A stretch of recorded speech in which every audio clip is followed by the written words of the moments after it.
Hey everyone, I'm Iulia, a 28-year-old marketing executive. I love being creative and turning ideas into reality. My wedding day was perfect, like something out of a dream. I married my college sweetheart, James. The sun was shining, flowers were everywhere, and love filled the air as I walked down the aisle. I felt like the luckiest girl in the world. "You look absolutely stunning," James whispered as I reached him at the altar. I smiled back, my heart racing with excitement. "And you look incredibly handsome," I replied.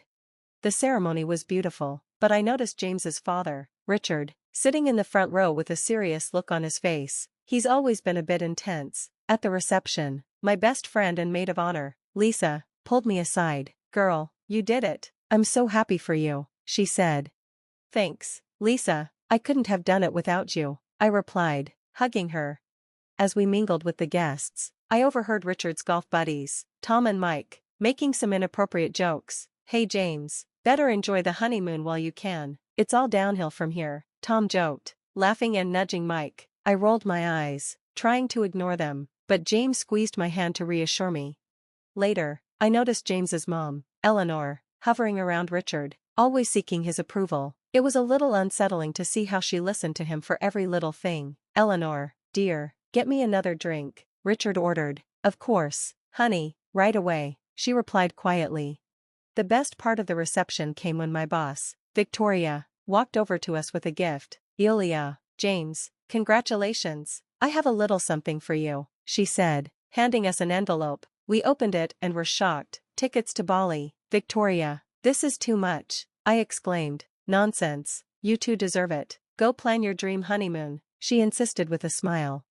As the reception wound down, James and I found a quiet corner. "Can you believe it? We're married and going to Bali," I said excitedly. James pulled me close. "I can't wait to start our life together, Iulia. Just you and me, no distractions." Little did we know, our perfect bubble was about to burst. But in that moment, all I could think about was the amazing future ahead of us. If only I had known what was coming, maybe I could have been more prepared. But hey, that's life, right? Full of unexpected twists and turns.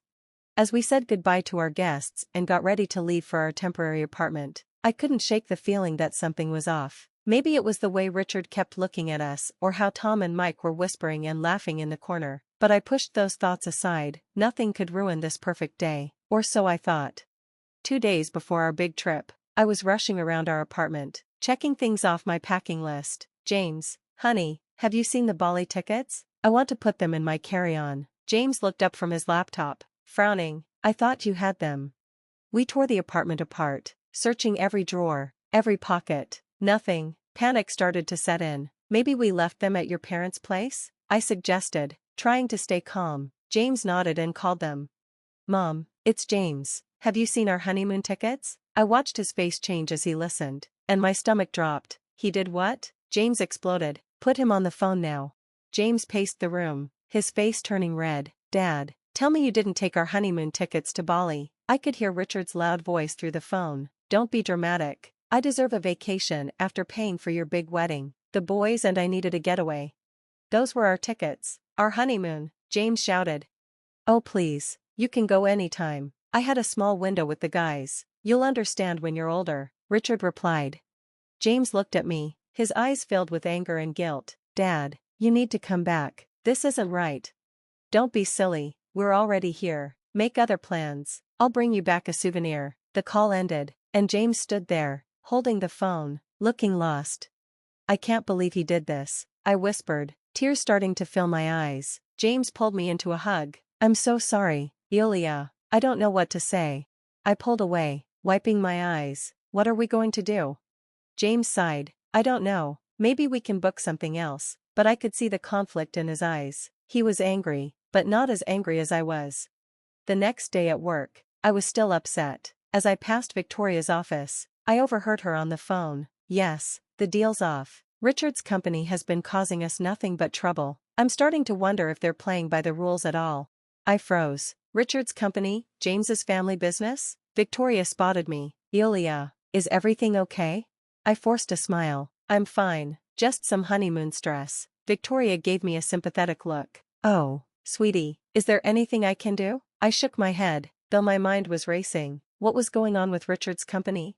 That evening, I talked to James. Honey, I overheard something at work about your dad's company. James tensed up. What about it? Victoria mentioned some problems, said they might not be playing by the rules. Do you know anything about that? I asked.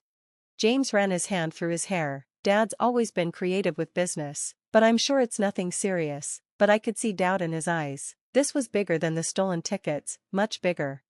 James, we need to figure out what's going on with the tickets, with the company, all of it, I said firmly. He nodded slowly. You're right, but, Iulia, this is my family we're talking about.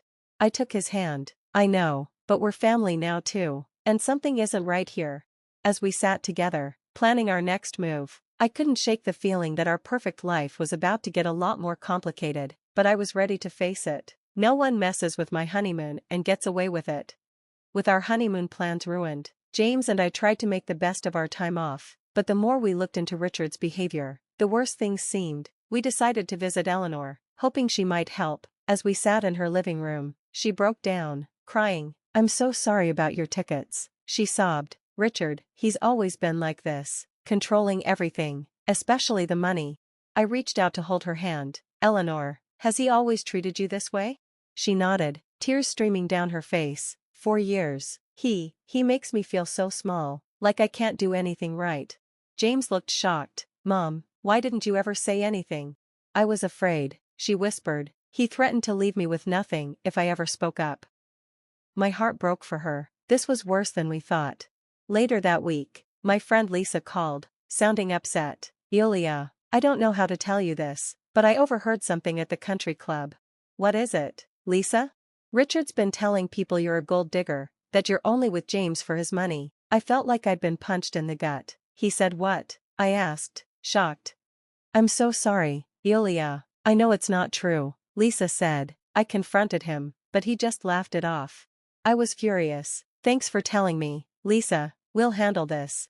When I told James, he was livid. I can't believe he'd stoop so low. Iulia, I'm so sorry.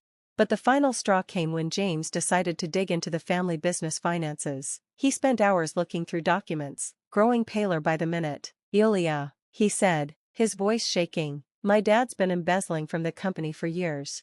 I sat down, shocked. Oh, James, what are we going to do? I don't know. This could ruin everything, the business, our family. I took a deep breath. James, we have to stand up to him. This can't go on. He nodded slowly. You're right, but, he's my father. I know, honey, but what he's doing is wrong, to us, to your mom, to the business. We have to stop him. The next day, I confided in Victoria about what we had discovered. She listened carefully, her face growing serious. Iulia, this is very serious. If what you're saying is true, Richard could face some severe consequences. I know, I said, feeling a mix of relief and anxiety, but we can't let him keep hurting people. As we were planning our next move, we got word that Richard was back from Bali. He swaggered into our apartment as if nothing had happened. Kids, did you miss me? Bali was fantastic. You should really go someday, he said with a smirk, but his grin faded as soon as he saw our faces. James stood up, standing tall next to me. Dad, we need to talk. About the tickets, about how you've been treating Mom, about the rumors you've been spreading, and about the money you've been stealing from the company. Richard's face went white. For the first time, he looked scared. I squeezed James's hand, feeling proud. This was just the beginning, but we were in this together. Richard's toxic behavior was about to end, and he had no idea what was coming. Over the next few weeks, we put our plan into action. James and I worked tirelessly, gathering every piece of evidence we could find of Richard's embezzlement and shady business practices. Look at this, James said one night, pointing to a spreadsheet. He's been siphoning off funds for years. I nodded grimly, and here's proof of him manipulating contracts. Victoria's going to want to see this. True to her word, Victoria used her connections to trigger a full audit of Richard's company. The day the auditors arrived, you could hear Richard shout from 3 floors down. What is the meaning of this? He roared.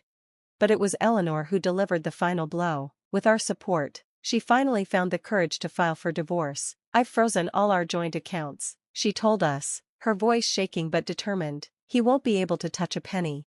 As the evidence piled up and the walls closed in, Richard showed up at our door. He looked haggard, desperate. Kids, please, he begged. I can explain everything. I'll make it right. I'll pay for a new honeymoon, anywhere you want to go, Richard begged. James stood firm. It's too late, Dad, we're done. You can't do this to me, Richard shouted. I'm your father. I stepped forward. A father doesn't steal from his children or spread lies about them. You made your choice, Richard, now live with it. We shut the door on his protests, feeling a mix of sadness and relief.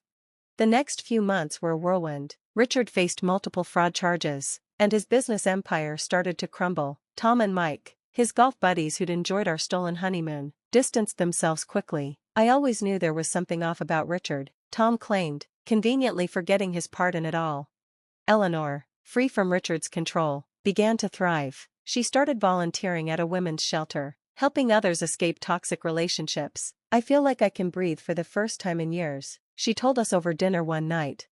At work, Victoria called me into her office. Iulia, your integrity through all of this has been remarkable. We'd like to offer you a promotion. I was speechless. Thank you, Victoria, that means so much.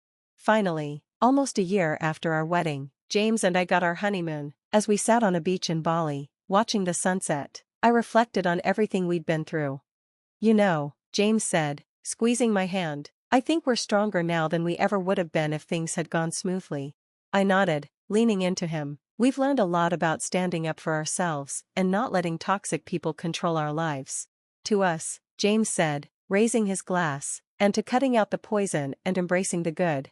As we clinked our glasses, a sense of peace washed over me. We'd been through so much, but we came out stronger, wiser, and more in love than ever. That, more than any dream honeymoon, was worth celebrating.